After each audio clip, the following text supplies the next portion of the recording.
আসসালামু আলাইকুম। স্বাগত জানাচ্ছি সহজ ভাষা একাডেমির পক্ষ থেকে। আমি মৌমিতা। কথা দিয়েছিলাম খুব তাড়াতাড়ি ফিরবো অ্যাডভান্স টি শার্ট ডিজাইন নিয়ে। আমি কিন্তু চলে এসেছি। আজকে আমরা একটি gym related T shirt design শিখবো। চলুন কথা না বাড়িয়ে ডিজাইনটি শুরু করি। ডিজাইনটি শুরু করার আগে আমি বলে দেই আমি কি টেক্সট ইউজ করছি এবং কি কি ফন্ট ইউজ করছি, এবং আমি দুটি পাশে লেখার জন্য লিখেছি নেভার গিভ আপ। এখন কথা হলো আমি এই লেখাগুলোর ক্ষেত্রে কি কি ফন্ট ইউজ করেছি। আমি মূলত দুটি ফন্ট ইউজ করেছি। ফন্ট দুটি হলো ফিউডেড প্রোড্রিডা এবং স্টে অ্যান্ড শাইন রেগুলার। এই দুটি ফন্ট ইউজ করেই আজকে ডিজাইনটি করব। এখন ডিজাইনটি করার জন্য আমাকে কিন্তু দুটি ভেক্টর লাগবে। একটি হলো কেটলি বেল লোগো এবং আরেকটি হলো জিম রিলেটেড একটি লোগো। তার জন্য আমি গুগলে চলে যাব। গুগলে গিয়ে জিম ভেক্টর লিখলে আপনি নানা ধরনের ভেক্টর পেয়ে যাবেন। আপনি আপনার মন মতো ভেক্টরটা নিয়ে কিন্তু কাজ করতে পারবেন।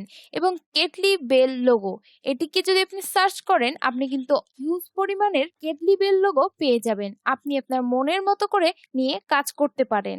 আমরা এখন ফিরে যাব আমাদের মূল ডিজাইনে। ডিজাইনটি শুরু করার আগে আমি আপনাদেরকে একটি কথা জানিয়ে দিই। আমি এখানে যে জিম রিলেটেড ভেক্টরটি ইউজ করেছি, আপনি কিন্তু চাইলে এটি নিজেই ক্রিয়েট করতে পারেন। তো আমি আজকে এই জিম রিলেটেড ভেক্টরটিকে ক্রিয়েট করে আপনাদেরকে দেখাবো। তার জন্য প্রথমেই আমি একটু জুম করে নিব এবং আমাকে একটি রেক্ট্যাঙ্গেল শেপ নিতে হবে এবং এর কালার আমি হোয়াইট রাখি যাতে আপনারা বুঝতে পারেন। এবং এখানে আমাকে কার্ভ করতে হবে। কার্ভ করার পর আপনি এখানে দেখতে পাচ্ছেন যে তিনটি শেপ নিয়েছে। তো আমিও কিন্তু সেম কাজটি করব।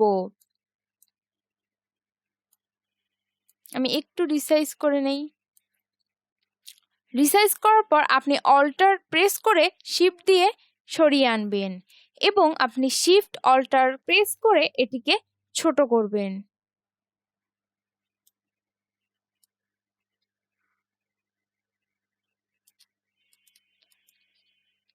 এরপর কিন্তু আপনাকে আরো একটি শেপ কপি করতে হবে।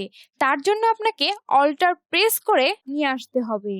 নিয়ে আসার পর আপনি এটিকে আবারও শিফট অল্টার প্রেস করে একটু ছোট করে দিবেন। আমাদের কিন্তু এই শেপটি ক্রিয়েট হয়ে গেল। এখন আমাদেরকে যে কাজটি করতে হবে সেটি হলো আমরা এখন এটিকে গ্রুপ করব। গ্রুপ করার পর আমাদের এখন এটিকে রিফ্লেক্ট করতে হবে। রিফ্লেক্ট করার জন্য আমাদেরকে এই ডিজাইনটিকে সিলেক্ট করার পর মাউসের রাইট বাটন ক্লিক করতে হবে এবং এখান থেকে ট্রান্সফর্মে গিয়ে রিফ্লেক্টে ক্লিক করতে হবে। আপনি দেখতে পাচ্ছেন এটি ভার্টিক্যালি রিফ্লেক্ট হয়ে গেছে। তো আমি এখানে কপি প্রেস করলাম এবং আমি এটিকে এই পাশে সরিয়ে আনবো। আর একটু কাছে দিব। হ্যাঁ, ঠিক আছে। আমরা কিন্তু এই দুটি শেপ তৈরি করে ফেললাম। এবার আমাদের যে কাজ সেটি হলো আরো একটি রেক্ট্যাঙ্গেল শেপ নিব। নিয়ে আমি জাস্ট এভাবে একটি রেক্ট্যাঙ্গেল শেপ নিয়ে এটিকে লাগিয়ে দেব। এখন আমাকে যে কাজটি করতে হবে, এটি এবং এই শেপটি, এই দুটি শেপকে আগে গ্রুপ করতে হবে। তো আমি করে নিলাম। গ্রুপ করার পর আমি যে নিউ শেপটা নিয়েছি, আমি এটিকে মিডল অ্যালাইন করব। অ্যালাইন কিন্তু করে নিয়েছি। এবার আপনি চাইলে এই দুটিকে সিলেক্ট করে শেপ বিল্ডার টুল দিয়েও করতে পারেন। আর আপনি যদি চান পাথফাইন্ডার টুলে গিয়ে ইউনাইটেড শেপেও ক্লিক করতে পারেন। আমার কিন্তু ভেক্টরটি ক্রিয়েট করা শেষ। তো দেখতেই পেলেন কিভাবে আমি একটি জিম রিলেটেড ভেক্টর তৈরি করে ফেললাম। আপনিও চাইলে এভাবে জিম রিলেটেড ভেক্টর তৈরি করে নিতে পারেন। তো আজ আর কথা না বাড়িয়ে ডিজাইনে ফিরে যাব। আমাকে এখন একটি রেক্ট্যাঙ্গেল শেপ নিতে হবে।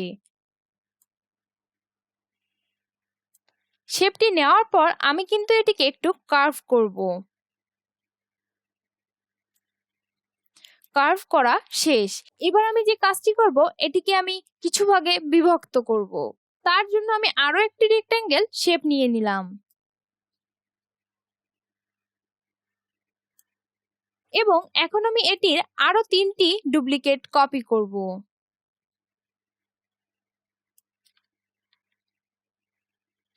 আমার কিন্তু কপি করা শেষ। এবার আমি এগুলিকে কন্ট্রোল জি দিয়ে গ্রুপ করলাম এবং আমি আমার রেক্ট্যাঙ্গেল শেপটির সঙ্গে অ্যালাইন করে নিব। অ্যালাইন করে নেওয়া কিন্তু শেষ। আমি কিন্তু আগেই দেখিয়ে দিয়েছিলাম যে কিভাবে এই শেপটি খুব দ্রুত ক্রিয়েট করা যায়। আপনি চাইলে শেপ বিল্ডার টুল ইউজ করতেই পারেন, বাট কিভাবে অতি দ্রুত পারবেন সেটি কিন্তু আমি আমার আগের ভিডিওগুলোতে দেখিয়ে দিয়েছি। সো আমি এখন এগুলোকে সিলেক্ট করলাম। করার পর আমি যাব পাথ ফাইন্ডার টুলে এবং মার্জিন ফ্রন্ট নামের অপশনটিতে ক্লিক করব। অপশনটিতে ক্লিক করার সাথে সাথেই কিন্তু আমার শেপটি ক্রিয়েট হয়ে গেল। এখন কিন্তু এটি গ্রুপ আকারে আছে, তাই আমাকে আনগ্রুপ করে কালারগুলো পিক করতে হবে। প্রথমেই আনগ্রুপ করে নিলাম এবং এখন আইড্রপার টুলের সাহায্যে আমি কালারগুলো নিয়ে নিব।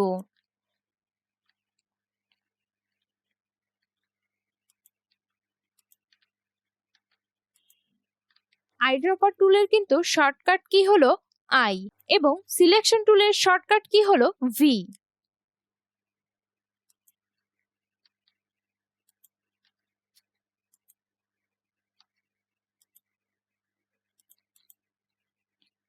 আমার শেপটি কিন্তু ক্রিয়েট করা অলরেডি শেষ। এখন আমাকে যে কাজটি করতে হবে, আমার লেখাগুলোকে এখানে নিয়ে আসতে হবে। তো আমি এখন আমার লেখাটিকে শেপটির সঙ্গে অ্যালাইন করব।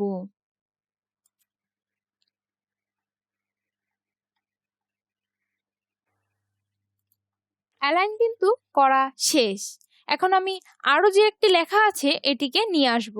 নিয়ে আসার পর আমি কিন্তু এখন আইড্রপার টুল দিয়ে উপরের টেক্সটটিতে সিলেক্ট করব, যাতে উপরের টেক্সট অনুযায়ী আমার এই টেক্সটটিও হয়ে যায়। আমার কিন্তু টেক্সটের কাজ প্রায় শেষ। এখন আমি জাস্ট আইড্রপার টুল দিয়ে কালারগুলো পিক করে দিব।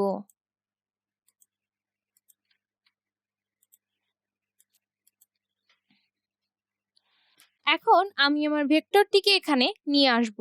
আনার পর আমি অ্যারেঞ্জে গিয়ে ব্রিং টু ফ্রন্ট করে দিব। দেওয়ার পর আমি জিনিসটিকে রোটেট করব। রোটেট করার পর আমাকে যে কাজটি করতে হবে সেটা হলো ট্রান্সফর্মে গিয়ে রিফ্লেক্ট দিতে হবে এবং আমাকে কপি করতে হবে। তাহলে কিন্তু আমি এই সেম ডিজাইনটি পেয়ে যাব। এখন আমি এটিকে কন্ট্রোল জি দিয়ে গ্রুপ করব এবং আপনি চাইলে পাথফাইন্ডার টুলে গিয়ে এটাকে ইউনাইটেড করে দিতে পারেন। এখন আমি এটিকে এই শেপটির সঙ্গে অ্যালাইন করব, কিন্তু তার আগে আমি রেক্ট্যাঙ্গেলের শেপগুলোকে গ্রুপ করে দিব কাজের সুবিধার্থে।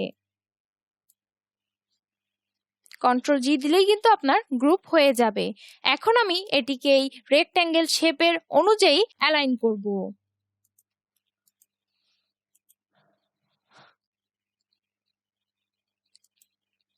এখন আমাকে এই কেটলি বেলটাকে এই মাঝখানে দিতে হবে।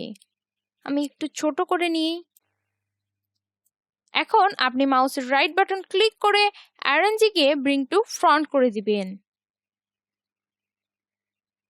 আমি এখন এই দুটি শেপকে অ্যালাইন করে দিব।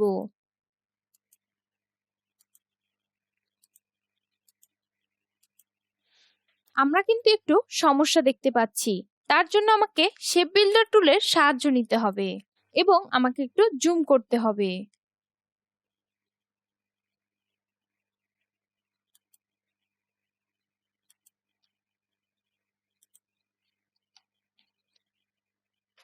আমি কিন্তু আমার সমস্যাটির সমাধান পেয়ে গেছি।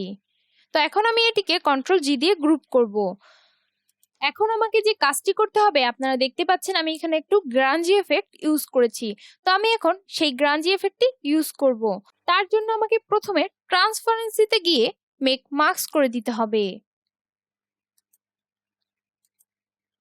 করার পর ক্লিপের টিকটি উঠিয়ে দেব, যাতে আমি আমার ডিজাইনটিকে দেখতে পাই। এখন আমার করণীয় হলো গ্রাঞ্জি এফেক্ট নিয়ে আসা। আমি আগে থেকেই গ্রাঞ্জি এফেক্ট রেডি করে রেখেছিলাম। আমি কিন্তু অনেক ভিডিওতে দেখিয়েছি আপনি ফ্রি পিকে গেলে খুব ইজিলি ফ্রিতে ডাউনলোড করতে পারবেন গ্রাঞ্জি টেক্সচার। তো আমি যে কোনো একটি কপি করে নিব। এখন আমি এখানে কন্ট্রোল ভি দিয়ে পেস্ট করব। আসলে আপনি যখন গ্রাঞ্জি এফেক্ট দিয়ে কাজ করবেন তখন আপনার পিসি কিন্তু স্লো হবে, কারণ এটি অনেক ভারী একটি ফাইল। এখন আমি এটিকে কন্ট্রোল এক্স দিয়ে কাট করব এবং এখন আমি রেক্ট্যাঙ্গেল শেপটিকে সিলেক্ট করার পর এই হোয়াইট ব্যাকগ্রাউন্ডে ক্লিক করে Ctrl+F প্রেস করব। তাহলে কিন্তু আমার গ্রাঞ্জি এফেক্টটি পড়ে যাবে। এখন আমাকে আমার ডিজাইনে জাস্ট একটি ক্লিক করতে হবে। আমি কিন্তু ইজিলি আমার গ্রাঞ্জি এফেক্টটি দিয়ে দিতে পারলাম। এবার পালা হলো আমি এইখানে এবং এইখানে দুটি টেক্সট ইউজ করেছি। এখন আমার এই টেক্সট দুটির পালা। আমি আর একটু টেক্সট দুটিকে বড় করে নিব। এখন আমি এই টেক্সটগুলোকে স্থাপন করব। অবশ্যই অ্যারেঞ্জে গিয়ে ব্রিং টু ফ্রন্ট করে দিতে হবে।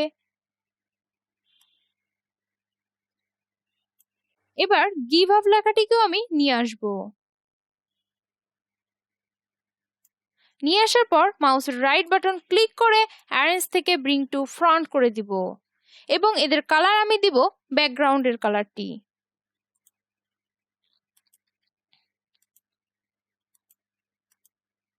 আমার কিন্তু ডিজাইন করা শেষ। আপনারা দেখতেই পেলেন কিভাবে আমি এই ডিজাইনটি ক্রিয়েট করলাম। আমরা কিন্তু আরো একটি কাজ করতে পারি, সেটি হলো আমাদের এই জিম রিলেটেড ভেক্টরটিকে ব্যাকগ্রাউন্ডের কালারে দিতে পারি, তাহলে কিন্তু দেখতে আরো সুন্দর লাগবে। এখন আমাদের কাজ এই সবগুলোকে ধরে ক্লিক করে এক্সপান্ড করা।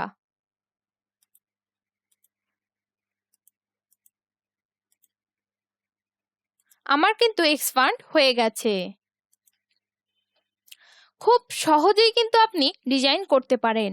অনেকেই মনে করতে পারেন অ্যাডভান্স টি শার্ট ডিজাইন মানে অনেক কঠিন বা অনেক পারদর্শী হতে হবে। আসলে অ্যাডভান্স বলতে বোঝানো হয়েছে আপনি বেসিক বিষয়গুলো জানার পর আপনি সেটা ট্রাই করবেন, প্র্যাকটিস করার পর আপনি একটা সময় বুঝতে পারবেন যে আপনি এখন নিজে থেকেই ডিজাইন তৈরি করতে পারেন এবং সেটি প্রফেশনাল ওয়েতে। এটিই কিন্তু অ্যাডভান্স ডিজাইন। বেসিক বিষয়গুলো না জানলে কিন্তু আপনি ডিজাইনে মাধুর্যতা আনতে পারবেন না। মূলত ডিজাইনে মাধুর্যতা আনার জন্যই প্রথমে বেসিক বিষয়গুলো জানা প্রয়োজন। আপনারা যারা টি শার্ট ডিজাইনের বেসিক বিষয়গুলো জানেন না বা বুঝতে পারেন না, তাদের টেনশনের কোনো কারণ নেই, কারণ সহজ ভাষা ইউটিউব চ্যানেলে বেসিক টি শার্ট ডিজাইনের 10টি ভিডিও রয়েছে। আপনি সেখান থেকে বেসিক বিষয়গুলো জানার পর advance T shirt design easily করতে পারবেন। আশা করি সবাই বুঝতে পেরেছেন। ভিডিওটি ভালো লাগলে অবশ্যই লাইক, কমেন্ট, শেয়ার করবেন এবং আমাদের সহজ ভাষা ইউটিউব চ্যানেলটিকে সাবস্ক্রাইব করে দিবেন। আজ আর নয়, আবারও দেখা হবে নেক্সট কোনো টি শার্ট ডিজাইন টিউটোরিয়াল নিয়ে। ততক্ষণ পর্যন্ত ভালো থাকবেন, সুস্থ থাকবেন। খুদা হাফেজ।